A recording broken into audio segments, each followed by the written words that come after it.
বন্ধ করো, করতে হবে দিনের বেলায় পানাহার। কোরআনের বাংলাদেশ, আগামীর বাংলাদেশ হবে ইসলামের বাংলাদেশ, আগামীর বাংলাদেশ হবে আলিম ওলামার বাংলাদেশ, আগামীর বাংলাদেশ হবে দুর্নীতিমুক্ত বাংলাদেশ, আগামীর বাংলাদেশ হবে চাঁদাবাজ মুক্ত বাংলাদেশ, আগামীর বাংলাদেশে এদেশে কাউকে চাঁদাবাজি। রমজান এটি আরবি শব্দ রামদুন থেকে নির্গত। এই শব্দের অর্থ হচ্ছে জ্বালিয়ে দেওয়া, পুড়িয়ে দেওয়া।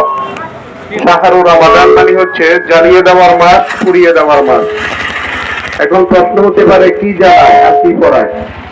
মুহাদ্দিসুনে কেরাম এটির দুটি ব্যাখ্যা দিয়েছেন।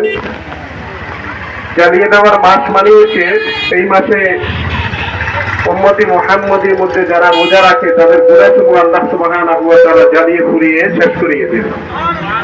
সহিহ বুখারীর মধ্যে হাদিস এসেছে, মান সামা রমাদানা ঈমানান ওয়া ইহতিসাবান গুফিরা লাহু মা তাকাদ্দামা মিন যামবি।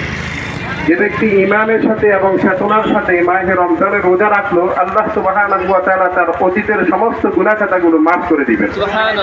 তাহলে রমজানের এক অর্থ হইলাম জ্বালিয়ে দেওয়া মানে হচ্ছে গুনাহ, জ্বালিয়ে দেওয়ার মাস। রমজানের দ্বিতীয় অর্থ অর্থাৎ জ্বালিয়ে দেওয়া, কি জ্বালায়? মুহাদ্দিসুনে কেরাম বলছেন যে এখানে জ্বালানো দ্বারা উদ্দেশ্য হচ্ছে ফ্যাট জ্বালানো। যখন 12টা 1টা বাজে তখন অটোমেটিক প্রত্যেক মুমিনের যারা রোজা রাখে তাদের ফ্যাটটা অটোমেটিক জ্বলতে থাকে। তো এই জ্বলার মধ্যে দিয়ে আল্লাহ সুবহানাহু ওয়া তাআলা মুমিনদেরকে পরীক্ষা করে থাকেন যে প্রকৃত মুমিন কারা। এতে ফ্রিজ ভর্তি অনেক খাবার থাকে, এরপরও মুমিন আল্লাহকে ভয় করে এই সমস্ত খাদ্য থেকে, ক্ষুধা নিয়ে এই সমস্ত খাদ্য থেকে সেই বিরত থাকে।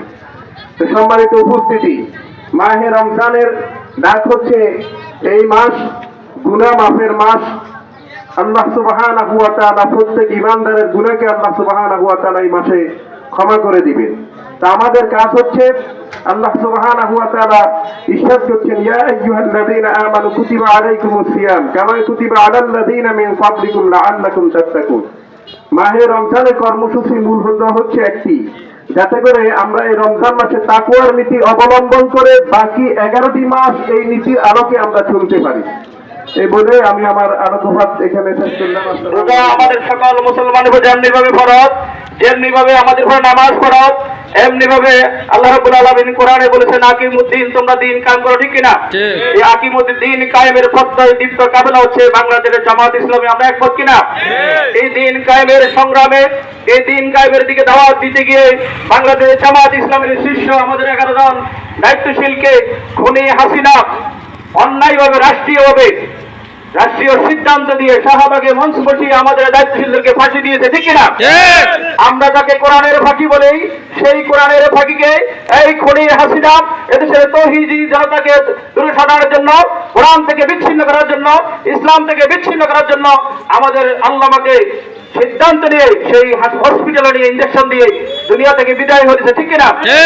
আমরা মহান রাব্বুল আলামিনের শুকরিয়া আদায় করছি। এমনি ভাবে এই পৃথিবীতে ফেরাউন টিকতে পারেনি, আবু জাহেল আবু লাহাব টিকতে পারেনি, ঠিক তেমনি ভাবে এই গত 15-16 বছরের খুনি সেই ফেরাউন এই দেশে থাকতে পারেনি, ঠিক কিনা? 10টা বাজে খাবার রান্না করে 12টা পর্যন্ত খাবার সুযোগ পায় না, ঠিক কিনা? আজকে এদেশে গত 15 বছর যারা জুলুম করেছে এটাই প্রমাণিত হয়েছে। যারা মানুষের উপরে জুলুম করবে, যারা আলেম ওলামাদেরকে কষ্ট দিবে, যারা ইসলামের শক্তিকে আটকে দেওয়ার চেষ্টা করবে, তাদেরকে শেষ মুহূর্তে খানা খেয়ে দেশ থেকে বিদায় নেওয়ার সুযোগ দেওয়া হবে না, ঠিক কিনা? আমরা চেয়েছিলাম দেশ থেকে মহান রাব্বুল আলামিন সিদ্ধান্ত নিয়ে তাদেরকে এদেশ থেকে তাদের বাবুর দেশে পাঠিয়ে দিয়েছে, ঠিক কিনা? তাই আসুন আগামী দিনে যারা ইসলামের বিরুদ্ধে কথা বলবে, ইসলামী শক্তির বিরুদ্ধে কথা বলবে, দুর্নীতি জুলুম শোষণ নিপীড়ন করবে, জনগণকে কষ্ট দিবে, আগামী দিনে দেশের জনগণ এদেরকে বয়কট করবে, ঠিক কিনা? তাই আসুন আগামী দিনে আমরা এই মাহে রমজানকে সামনে রেখে শিক্ষা গ্রহণ করে আগামী দিনে এই সমাজ হবে মদিনার সমাজ। আমরা আমাদের এই দেশে আল কোরআন এবং সুন্নাহ কায়েমের মধ্য দিয়ে আমাদের এই সমাজে একটি মদিনার সমাজ কায়েমের মধ্য দিয়ে জনগণের অধিকার ফিরিয়ে দিই, মানুষের অধিকার ফিরে পাবে। আমরা রাসূল সাল্লাল্লাহু আলাইহি ওয়াসাল্লাম যেভাবে বলছিলেন, মানুষ এক জায়গা থেকে আরেক জায়গায় চলে যাবে, মানুষ ভয় করবে না, রাতের অন্ধকারে নারী চলাফেরা করবে। আমরা এমন একটি সমাজের জন্য আসলে সকলে মিলে ঐক্যবদ্ধ হয়ে কাজ করি, সকলকে জামাত ইসলামের দিকে আহ্বান করে, আল্লাহর দ্বীনের দিকে আহ্বান করে, কোরআনের পক্ষে কথা বলার জন্য, কোরআনের পক্ষে থাকার জন্য আহ্বান করে। আগামীর বাংলাদেশ হবে কোরআনের বাংলাদেশ, আগামীর বাংলাদেশ হবে ইসলামের বাংলাদেশ, আগামীর বাংলাদেশ হবে আলিম ওলামার বাংলাদেশ, আগামীর বাংলাদেশ হবে দুর্নীতিমুক্ত বাংলাদেশ।